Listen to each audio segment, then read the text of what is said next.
Welcome back to your latest industry recap. From Emirates Airbus A380 news to JetBlue receiving a pretty big fine, and lastly, focus on Qatar Airways. Why not begin with Emirates, who have celebrated the new year by sending their Airbus A380 to Copenhagen for the first time since March 2020, and therefore making a return following the COVID-19 pandemic. The first Airbus A380 touched back down into the city on the 2nd of January and represents a vital capacity upgauge for Copenhagen, which has been without this high-capacity plane for many years. 5 years, in fact. Scary, I know. I'd not like to repeat myself, but just for real emphasis, 5 years since the global pandemic emerged. It is utterly bewildering how fast time has moved. The arrival also aligns with Copenhagen's important jubilee, celebrating 100 years of operational excellence, and as Emirates describes it, better time to send its flagship back to the city. Emirates describes the service as necessary for customers from a range of demographics, and accessing the world's largest passenger plane is a step in the right direction to attain all of this. The aircraft switchover increases capacity by a staggering 43%, and customers now have greater opportunities to travel to Dubai or just purely across the 140 destinations plus offered from the airline's mega hub. The Dubai-based carrier says the 380 will operate daily on EK151, departing in the morning with a lunchtime arrival. The return leg departs Copenhagen in the afternoon before arriving the following morning just 15 minutes after midnight. Coming equipped with 615 seats, the Emirates A380 deployed to the European city helps end a 5-year hiatus without the location getting the world's largest passenger plane. Unfortunately, Copenhagen was one of the many locations where Emirates was forced to make the tough decision and axe capacity, including repositioning the 380 for the time being. While Emirates primarily operates with a fleet of A380s, as international travel demand plummeted worldwide, so did Emirates' ability to operate with such high-capacity aircraft, and difficult decisions were made to ground units in the interim. While demand returned to markets, Emirates had to internally review its available aircraft and determine which markets immediately required a capacity increase. And while Copenhagen was obviously important, it wasn't the first to receive the widebody. There were others initially, but now it is back. Over to some big developments at JetBlue, where the Department of Transportation has fined the airline $2 million for significantly delayed flights over a repeated period. Flight delays, you may know, have become a greater topic of conversation following a heightened focus, really stemming from the ramifications felt on passengers affected.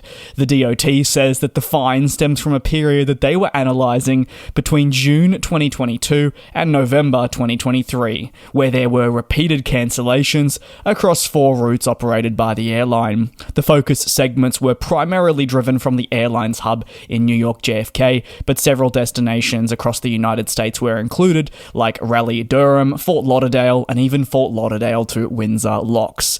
Across these segments, the findings from the DOT indicated that there were delays that happened 145 times.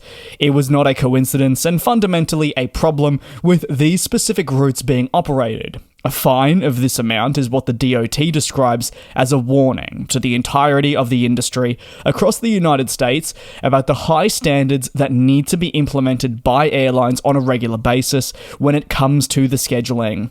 Another important factor of this fine that I am talking about with you today is that the DOT said that it would credit the US carrier some USD $1 million for goodwill compensation, which has already been paid to passengers during the aforementioned timeframe that this whole investigation has occurred.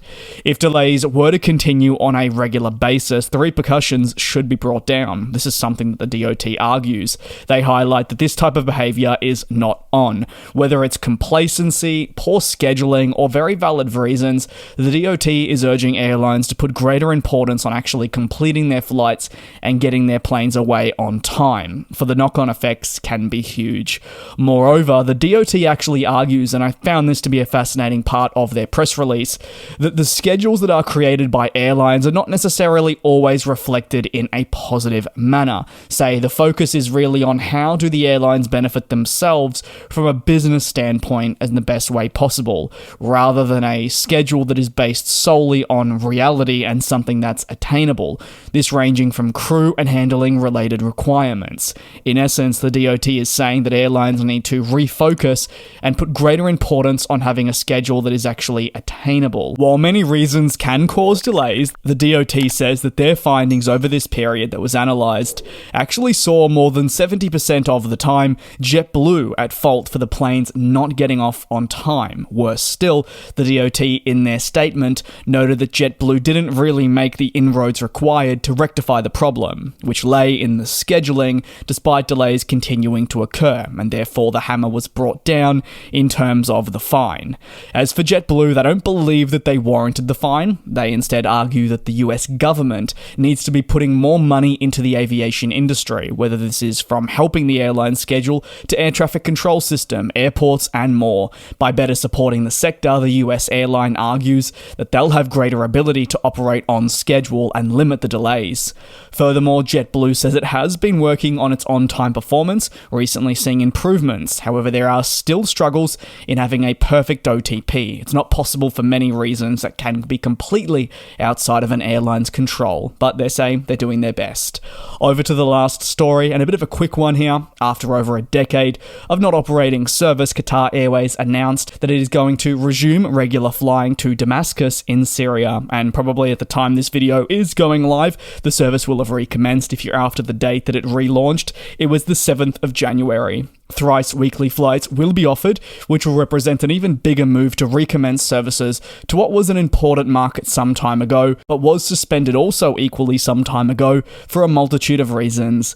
Those travelling towards Syria, well, now they'll be able to do so from ports right around the world thanks to the Middle Eastern airline, and for those in and around Damascus, they'll have greater access to global destinations. All of this is being aided by the hefty Qatar Airways network, which only continues to grow time and time again. Given the complexities of the location that it is going to recommence flying to, Qatar Airways says that they are wholeheartedly committed to supporting passenger safety. They will do this by communicating with officials to make sure the best practices are implemented. Qatar says they're pleased by the ability to resume flights. Damascus has always remained an important location with historical but also cultural importance, but the airline knows that resuming service was probably not necessarily the greatest idea of late. Now, though, it believes it is primed to really launch this. They also are aware that customers have been holding out hope for some time of service resuming, but have been left patiently waiting due to circumstances outside of the airline's control. Like I've told you,